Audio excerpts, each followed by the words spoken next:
am become death, the destroyer. Dream. It was their final glimpse of the Hindu.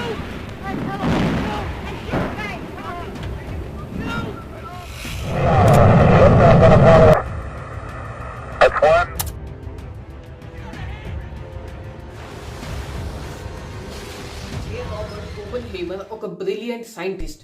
World war 2 సమయంలో Oppenheimer ఒక టీంతో కలిసి man హ్యాటన్ project ని start చేశాడు. 1945లో వీళ్ళ టీం ప్రపంచంలోనే ఫస్ట్ అటామిక్ బాంబ్ ని సక్సెస్ఫుల్ గా టెస్ట్ చేసింది. కానీ ఈ గ్రేట్ అచీవ్మెంట్ వెనక ఒక డార్క్ సైడ్ కూడా ఉంది. ఓపెన్హైమర్ చాలా గిల్టీగా ఫీల్ అయ్యాడు. ఎందుకంటే ఈ బాంబ్ ఎంత పవర్ఫుల్ అంటే ఈ వరల్డ్ మొత్తాన్ని కూడా ఒకేసారి డిస్ట్రాయ్ చేయగలదు. ఓపెన్హైమర్ భగవద్గీతలోని 2 ఫేమస్ లైన్స్ ని కూడా చెప్పాడు.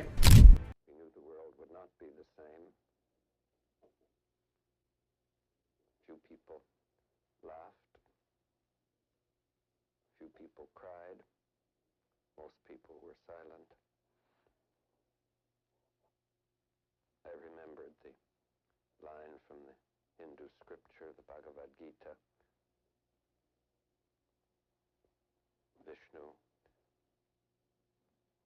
is trying to persuade the prince that he should do his duty, and to impress him takes on his multi-armed form and says, "Now I am become death, the destroyer of worlds."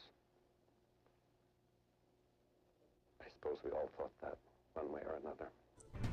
దీనికి అర్థం నేనే చావుని, నేనే ఈ ప్రపంచాన్ని అంతం చేస్తాను.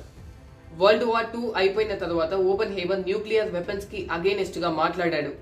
ఇది అతని పొలిటికల్ కెరియర్ మీద చాలా ఇంపాక్ట్ ని చూపించింది. ఓపెన్హైమర్ వల్ల ఇన్వెంట్ అయిన ఈ అటామిక్ బాంబ్ ప్రపంచాన్ని మార్చేసింది. హిండెన్బర్గ్ ఒక giant German air ship. 1930s లో లగ్జరీ అండ్ టెక్నాలజీకి సింబల్ వంటిది. ఈ ఎయిర్ షిప్ లో 50 మందికి సరిపోయే cabins, dining room, launch, smoking చేయడానికి సపరేట్ రూమ్ కూడా ఉంది, and kitchen with crew members. ఇలాంటి ఒక అడ్వాన్స్డ్ లగ్జరియస్ ఎయిర్ షిప్ ముందు ఇప్పటి ఏరోప్లేన్స్ కూడా పనికిరావు. కానీ May 6, 1937లో అనుకోని భయంకరమైన సంఘటన జరిగింది. ఈ ఎయిర్ షిప్ న్యూ జెర్సీలో ల్యాండ్ అవుతుండగా సడన్ గా ఫైర్ యాక్సిడెంట్ జరిగి 94 ప్యాసింజర్స్ లో 36 ప్యాసింజర్స్ చనిపోయారు. కేవలం 34 సెకండ్స్ లో ఎయిర్ షిప్ మొత్తం క్రాష్ అయిపోయింది. అక్కడికి వచ్చిన కెమెరా మ్యాన్స్ ఈ ఇన్సిడెంట్ ని క్లియర్ గా క్యాప్చర్ చేశారు. అసలు ఈ యాక్సిడెంట్ ఎలా జరిగిందని చెప్పడానికి ఇప్పటి వరకు కూడా ఒక సాలిడ్ ఇన్ఫర్మేషన్ అనేది లేదు. కానీ కొన్ని థియరీస్ ప్రకారం హిట్లరే తన సొంత ఎయిర్ షిప్ ని బాంబుతో పీల్చేశాడు అని అంటూ ఉంటారు. ఇంకొంతమంది ఈ ఇన్సిడెంట్ స్టాటిక్ ఎలక్ట్రిసిటీ లేదా హైడ్రోజన్ గ్యాసేజ్ లీక్ కారణంగా జరిగిందంటారు. ఈ ఇన్సిడెంట్ మీద మీ అభిప్రాయం ఏంటో కామెంట్ సెక్షన్ లో కామెంట్ చేయండి. 1969లో అపోలో 11 మూన్ మిషన్ హిస్టరీని క్రియేట్ చేసింది. మనందరికీ తెలుసు, చంద్రుడిపై అడుగుపెట్టిన మొట్టమొదటి వ్యక్తి నీల్ ఆర్మ్స్ట్రాంగ్ అని. ఈ అచీవ్మెంట్ ని one giant leap for man kind అంటారు. కానీ చాలా మంది ఈ విషయాన్ని నమ్మలేదు. ఎందుకంటే థియరీస్ రేజ్ అయ్యాయి. నాసా సోవియట్స్ కి అగేనెస్ట్ గా స్పేస్ రేస్ లో గెలవడానికే ఈ ల్యాండింగ్ ని ఒక స్టూడియోలో రికార్డ్ చేసి చూపించాలని చాలా మంది అనుకున్నారు. ఎందుకంటే నాసా పబ్లిష్ చేసిన పిక్చర్స్ లో ఫ్లాగ్స్ ఎగురుతున్నాయి, అంటే వేవ్ అవుతున్నాయి. ఇది స్పేస్ లో ఎలా పాసిబుల్? స్పేస్ లో అయితే అసలు గాలి ఉండదు. కొన్ని స్ట్రేంజ్ షాడోస్ ని కూడా నోటీస్ చేశారు, అండ్ పిక్చర్ లో స్టార్స్ మిస్ అవుతున్నాయి. కానీ నాసా మూన్ రాక్ శాంపుల్స్ ని అండ్ మిషన్ యొక్క ఫుటేజెస్ ని చూపిస్తూ ఈ థియరీస్ ని కొట్టిపాడేసింది. అసలు ఈ అచీవ్మెంట్ నిజమా లేదా ఫేకా? స్పేస్ హిస్టరీలోనే ఇది ఒక గ్రేటెస్ట్ మిస్టరీ. దీని మీద మీ అభిప్రాయం ఏంటో కామెంట్ సెక్షన్ లో కామెంట్ చేయండి. 1912లో లాంచ్ అయిన ఒక ఫ్లోటింగ్ ప్యాలెస్. ఇందులో luxury rooms, grand staircases and ఒక పెద్ద స్విమ్మింగ్ పూల్ కూడా ఉంది. అదే world's biggest ship, the Titanic. April 10, 1912లో ఇంగ్లాండ్ నుంచి న్యూయార్క్ వైపు ప్రయాణాన్ని స్టార్ట్ చేసింది. కానీ ఏప్రిల్ 14, 11:40 PM కి అట్లాంటిక్ మహాసముద్రంలో ఒక ఐస్బర్గ్ ని ఢీకొనడం వల్ల కేవలం 2 గంటల 40 నిమిషాల్లో 1500 మంది తమ ప్రాణాలు కోల్పోయారు. ఈ ఇన్సిడెంట్ తర్వాత చాలా థియరీస్ వెలుగులోకి వచ్చాయి. ఒకసారి ఈ ఆర్టికల్ ని చూడండి. టైటానిక్ ఓనర్ అయిన స్టార్ లైన్ కంపెనీ సీక్రెట్ గా టైటానిక్ షిప్ ని దాని సిస్టర్ షిప్ అయిన ఒలింపిక్ షిప్ తో మార్చేశారు అని ఈ ఆర్టికల్ క్లెయిమ్ చేసింది. ఎందుకంటే ఒలింపిక్ షిప్ కి ఇదివరకే చాలా యాక్సిడెంట్స్ జరిగాయి.